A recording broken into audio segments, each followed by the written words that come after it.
శ్రీ మహాగణాధిపతయే నమః, శ్రీమాత్రే నమః. మాచిరాజు భక్తి ప్రేక్షకులందరికీ నమస్కారం. 2026 సంవత్సరంలో ఆగస్టు 1వ తేదీ నవగ్రహాల్లో శుక్రుడు సింహరాశిలో నుంచి కన్యా రాశిలోకి మారుతున్నాడు. అంటే శుక్రగ్రహానికి కన్యా సంక్రమణం జరుగుతోంది. అలా కన్యా రాశిలోకి ప్రవేశించిన శుక్రుడు మళ్ళీ సెప్టెంబర్ 6వ తేదీ కన్యా రాశిలో నుంచి తులారాశిలోకి మారతాడు. అంటే ఆగస్టు 1వ తేదీ నుంచి సెప్టెంబర్ 5వ తేదీ వరకు నవగ్రహాలలో శుక్రుడు కన్యా రాశిలో ఉంటాడు. ఈ శుక్రుడి కన్యా సంక్రమణము 12 రాశుల వారికి ప్రత్యేకమైన ఫలితాలను ఇస్తుంది. సహజ సిద్ధంగా జ్యోతిష శాస్త్రంలో నవగ్రహాలలో శుక్రుడు దాంపత్య కారకుడు, వివాహ కారకుడు, భార్యాభర్తల మధ్య అనుబంధాన్ని పెంపొందింపజేసే గ్రహము. కళారంగంలో రాణించాలన్నా, సినిమా టీవీ రంగాల్లో మంచి అవకాశాలు రావాలన్నా, సంగీత నాట్య రంగాల్లో లలిత కళల్లో తారాస్థాయికి ఎదగాలన్నా శుక్రుడి బలం కావాలి.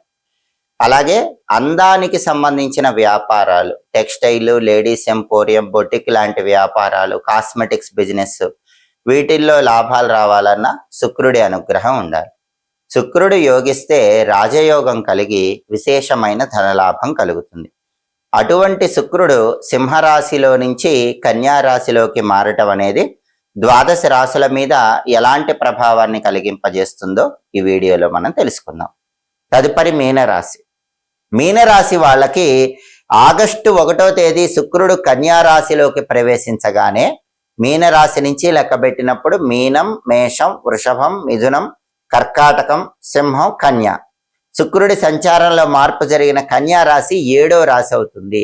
అంటే మీనరాశి వాళ్ళకి వాళ్ళ రాశి నుంచి 7వ స్థానంలోకి శుక్రుడు వచ్చాడు. జ్యోతిష శాస్త్ర గ్రంథాల ప్రకారం జన్మరాశి నుంచి 7వ స్థానంలోకి శుక్రుడు వచ్చినప్పుడు ఫలితాలు ఎలా ఉంటాయో ఒక ప్రమాణ శ్లోకం ద్వారా చెప్పారు.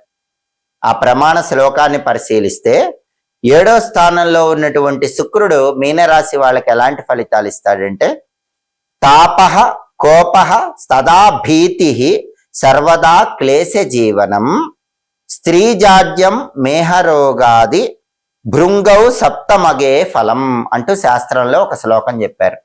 ఈ శ్లోకంలో ఉన్న అర్థాన్ని తీసుకుంటే, తాపః కోపః సదా భీతి అంటే ఎప్పుడైతే మీనరాశి వాళ్ళకి వాళ్ళ రాశి నుంచే లెక్కబెట్టినప్పుడు 7వ రాశి అయిన కన్యా రాశిలోకి శుక్రుడు వచ్చాడో వెంటనే తాపం పెరుగుతుంది, కోపం పెరుగుతుంది.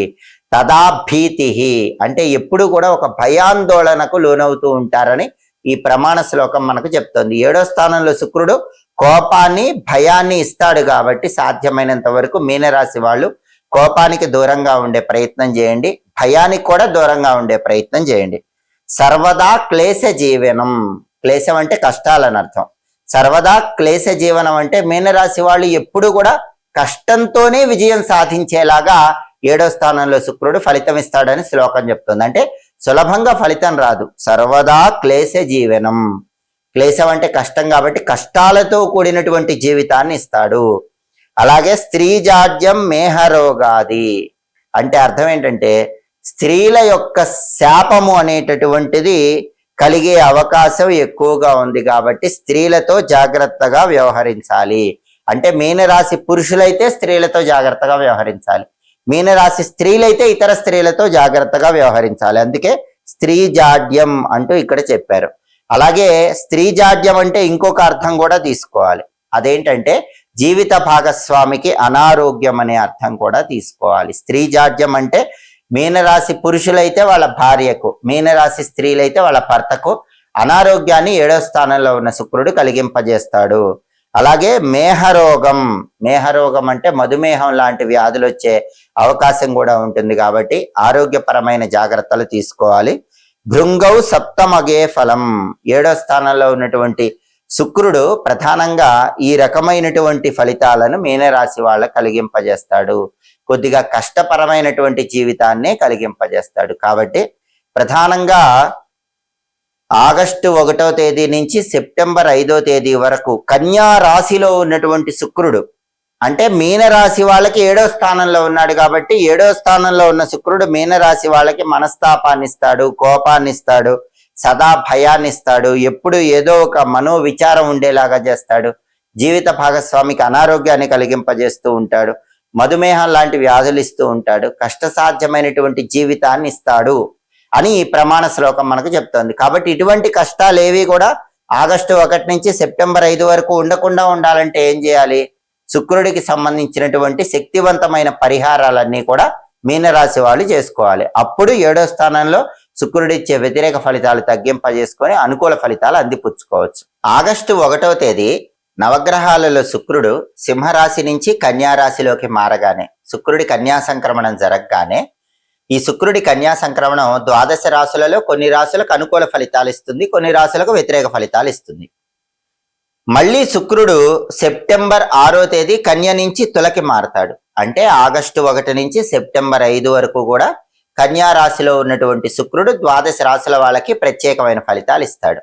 అనుకూల ఫలితాలు వచ్చే రాశుల వాళ్ళు అనుకూల ఫలితాలు ఇంకా పెంచుకోవటానికి, వ్యతిరేక ఫలితాలు వచ్చే రాశుల వాళ్ళు వ్యతిరేక ఫలితాలు తగ్గింపజేసుకోవటానికి శుక్రుడికి సంబంధించిన కొన్ని శక్తివంతమైనటువంటి పరిహారాలు, పూజలు చేసుకోవాలి.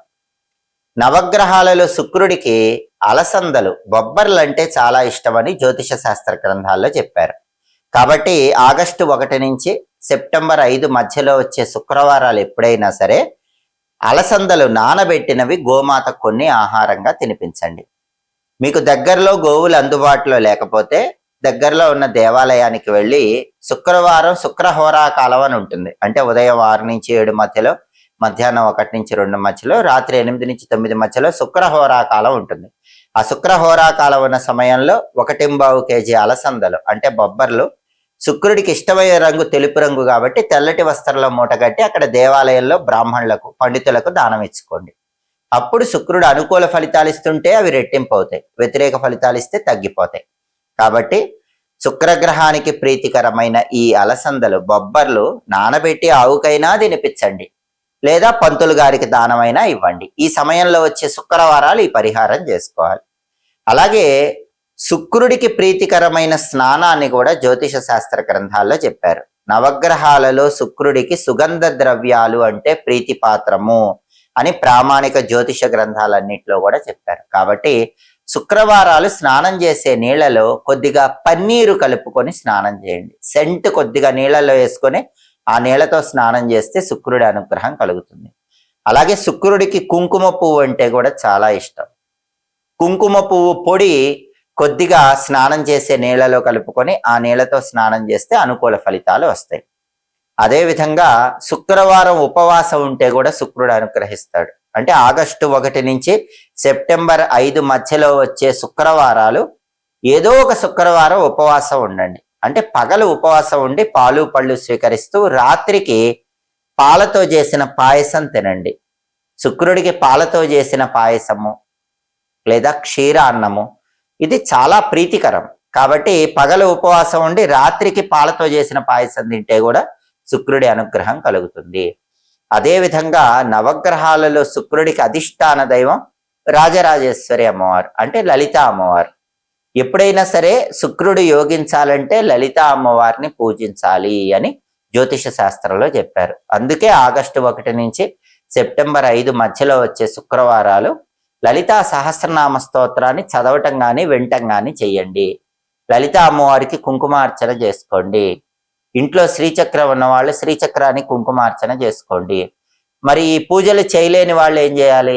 శ్రీమాత్రే నమః, ఓం శ్రీ రాజమాతంగ్యై నమః, ఈ 2 మంత్రాలు ఈ సమయంలో వచ్చే శుక్రవారాలు చదువుకోండి. అలా చదువుకుంటే శుక్రుడికి అధిష్టాన దేవత రాజరాజేశ్వరి దేవి లలిత అమ్మవారు కాబట్టి శుక్రుడి సంపూర్ణమైన అనుగ్రహం లభిస్తుంది. వ్యతిరేక ఫలితాలుంటే తొలగిపోతాయి, అనుకూల ఫలితాలుంటే రెట్టింపు అవుతాయి. ఈ ప్రత్యేకమైన విధి విధానాలు పాటించుకోండి. శుక్రుడి అనుగ్రహాన్ని 12 రాశుల వాళ్ళు సులభంగా పొందండి. ఎప్పటికప్పుడు గ్రహాల సంచారంలో వచ్చే మార్పులను బట్టి రాశి ఫలితాలు తెలుసుకోవాలనుకుంటున్నారా? అయితే మా మాచిరాజు భక్తి ఛానల్ చూడండి. మా వీడియోస్ మీకు నచ్చినట్లయితే మా ఛానల్ లైక్ చేయండి, కామెంట్ చేయండి. మా ఛానల్ వీడియోస్ 10 మంది మిత్రులకు షేర్ చేయండి. మా ఛానల్ సబ్స్క్రైబ్ చేసుకోండి. పక్కనున్న బెల్ సింబల్ నొక్కటం మాత్రం మర్చిపోకండి. సర్వే జనాః సుఖినో భవంతు. స్వస్తి.